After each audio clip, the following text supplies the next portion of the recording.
Kryeministri Edi Rama ka reaguar pasi vendet anëtare të Bashkimit Evropian miratuan dje qëndrimin e përbashkët për avancimin e Shqipërisë në një fazë të re të bisedimeve për anëtarësimin. Në reagimin e tij, Rama sulmoi opozitën dhe kritikat e procesit të integrimit, duke deklaruar se pretendimet për bllokimin e negociatave dhe ndëshkimin e Shqipërisë rezultuan të pavërteta.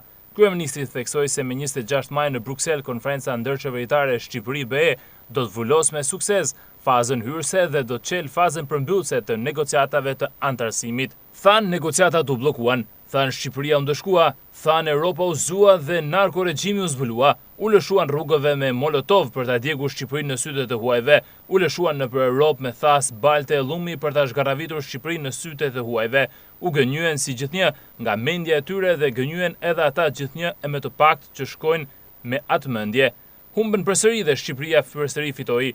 Me 26 maj në Bruksel konferenca ndërqeveritare shqiptare BE vullos me sukses fazën hyrëse dhe çel fazën përmbyllëse të negociatave të anëtarësimit, sepse ndryshe nga si e përflasin ditë e natë ata që gjithnjë humbasin në fund, Shqipëria Europiane, që po ndërtojmë është një histori suksesi e cila shkruhet me vizion, punë e përkushtim, hap pas hapi e në fund gjithnjë fiton. Kjo është një tjetër ditë kënaqërie për Shqipërinë, për skuadrën tonë të madhe, për të gjitha repartet e saj në çdo pjesë të fushës së përgjegjësive publike, për shumicën parlamentare, për qeverinë, për institucionet e pavarura e sigurisht për ata që i përfaqësojnë ato në tyrezin e negociatave për Shqipërinë 2030 në BE.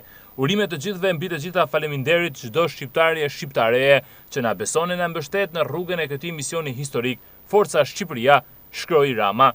Grupi punës për zgjerimin Koela i ka dhënë ditën njëshile i barit raporti i vlerësimit të pikave të ndërmjetme për progresin e deri tanishëm të Shqipërisë në procesin e integrimit evropian.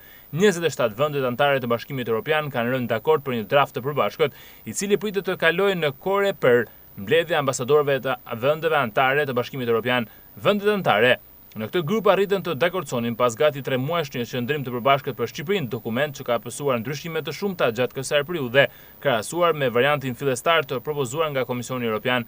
Qëndrimi miratuar ka një gjumë të ashpër, ndërsa theksi vendoset tek rezultatet konkrete për sundimin e ligjit dhe reformat. SPAK dhe presionet politike ndaj tij dalin në plan të parë, ndërsa korrupsioni cilësohet si shqetësimi thelbësor.